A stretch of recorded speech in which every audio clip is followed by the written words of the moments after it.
Hey guys, what is up? It is No Help and welcome back to another video today. So today, June 4th, 2025, we got more poll, 84 changes with AFK timers and more. Let's hop right into it.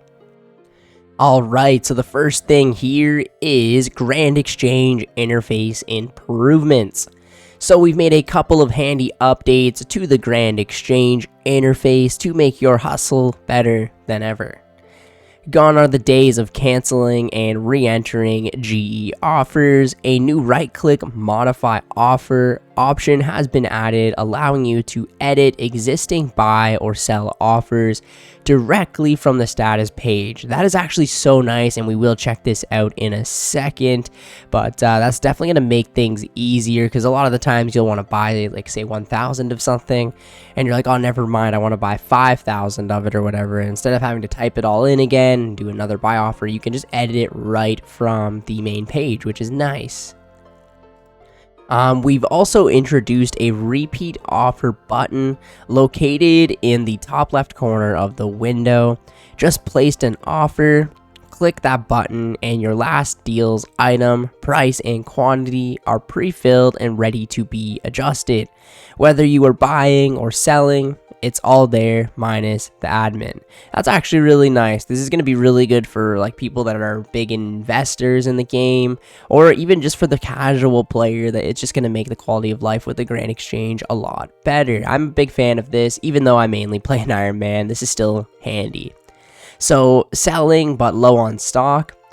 The sell offer will automatically adjust to how much you've actually got, and if you're fresh out of goods, you'll get a friendly chat message to let you know. The GE history button also still lets you repeat previous buy offers with a quick click. Nice. Alright, so we're in the Grand Exchange right now, and as you can see, we have these 5 adamant chain bodies that I just found on the ground, and we can right click them and click modify right here, and it will just hop right into the offer, and we can change it to say minus the price a little bit, and hopefully they will, sell off. We can also click the repeat offer button, and as you can see, we ended up selling these adamant chain bodies. I forgot there's the 2% tax now, but we sold these adamant chain bodies, right? And it will go right back to the same price. Repeat offer. We have 5 left in the inventory. Boom. And just like that, right?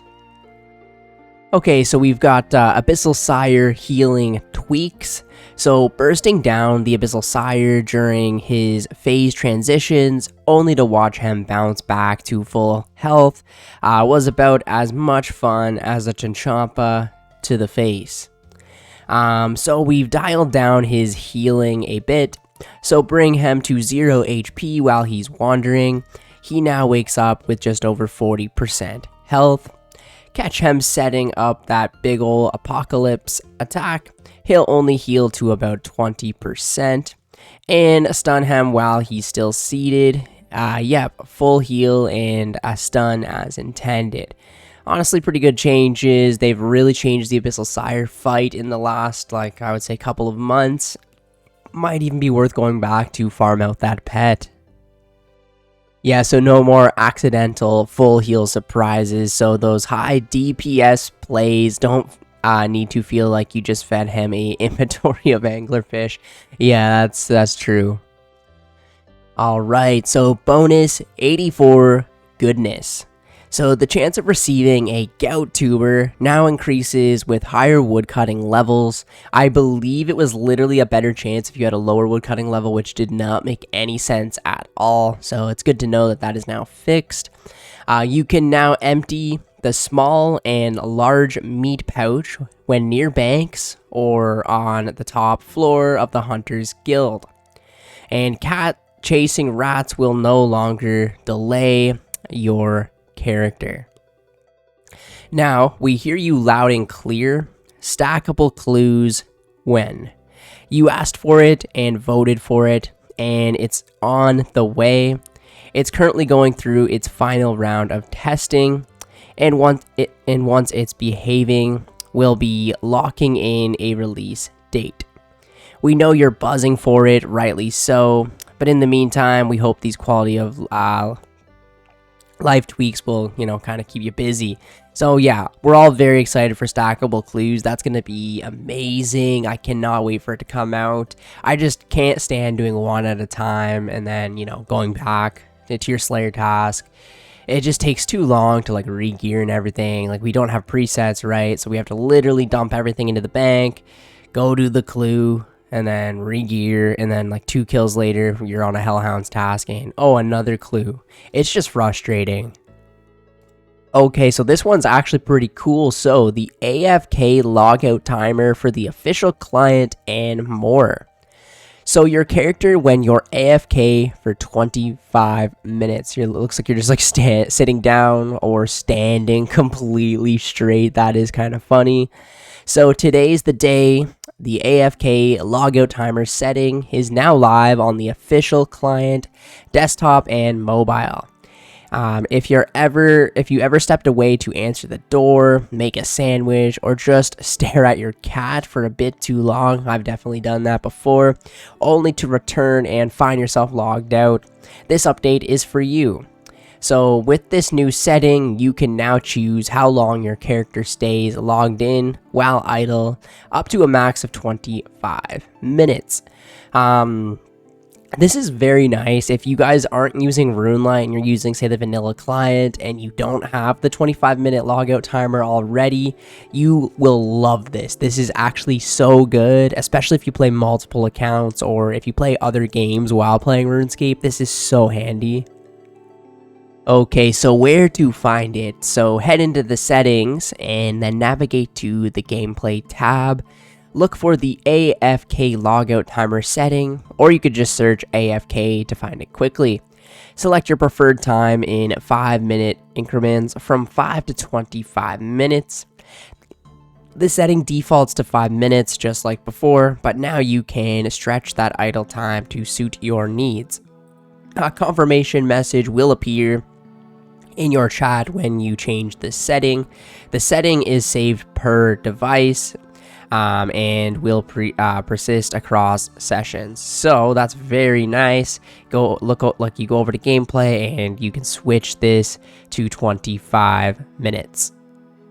So for full transparency, we're hoping to make this a 30-minute timer, but we hit a little snag along the way.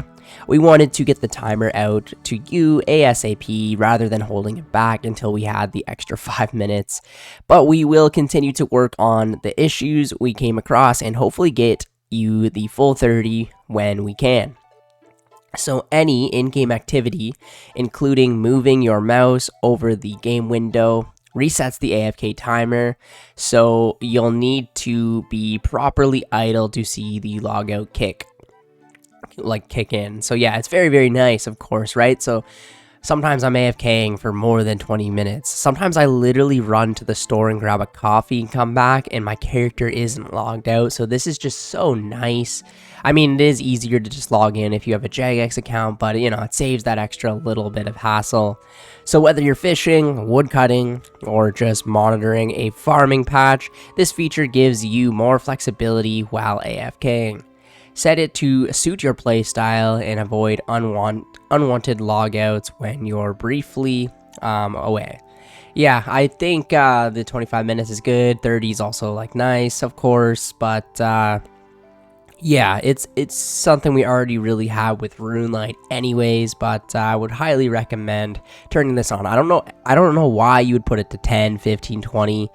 Kind of weird, but yeah, 25. So note for mobile users, this setting cannot override how your device handles backgrounded apps. So many mobile devices automatically suspend or restrict background app activity to save battery. So even if you've set an AFK logout timer to 25 minutes, your device may still log you out much sooner. That is actually really true. I remember I was playing a lot of OSRS Mobile when the league was out, and it would just be very annoying how often you'd get logged out. But yeah, so your device may still log you, much sooner if the app isn't in the foreground. This is expected behavior, it's not a bug. So yeah, if you're on mobile, just know that it might be a little annoying, or you might have to even change some settings on your phone. Okay, so it looks like there is some more Yama tweaks. So if you already own a piece of the Radiant Oath Plate or any piece of the Sigil, the contractually unbound combat achievement task will now be retroactively completed. Fixed a tricky bug where the Shadow Dancer combat achievement task could unfairly fail if you got teleported on the exact same tick as when the damage was dealt. So Void Flare HP has been lowered from 83 to 81 during the Familiar Acquisition and Divine contracts. So the contract of Familiar Acquisition has had its pet chance boosted from 1 out of 250 to 1 in 100, and now both players will benefit from the contract unless the non-contract player is an Iron, in which they'll have to use their own to start the fight. The number of Aether runes required to craft each piece of Radiant Oath Plate has been reduced from 10,000 to 2,500. We're investigating whether or not we can restore runes that players might have already used here, but cannot confirm that. We'll be able to perform a restore at this time. That's kind of insane. That's like a 75% discount. Fixed a bug where the standing pet animation for Yama wasn't working. Okay, so for 2025 Pride, it looks like there is some merch that they are selling. And then there's also going to be a live stream on June 9th. And you will be able to do a Pride March from Varrock to Falador, spreading color, joy, and a good dose of Gielinor flair. So come dressed in your brightest, boldest gear. There's no such thing as too many colors when celebrating Pride.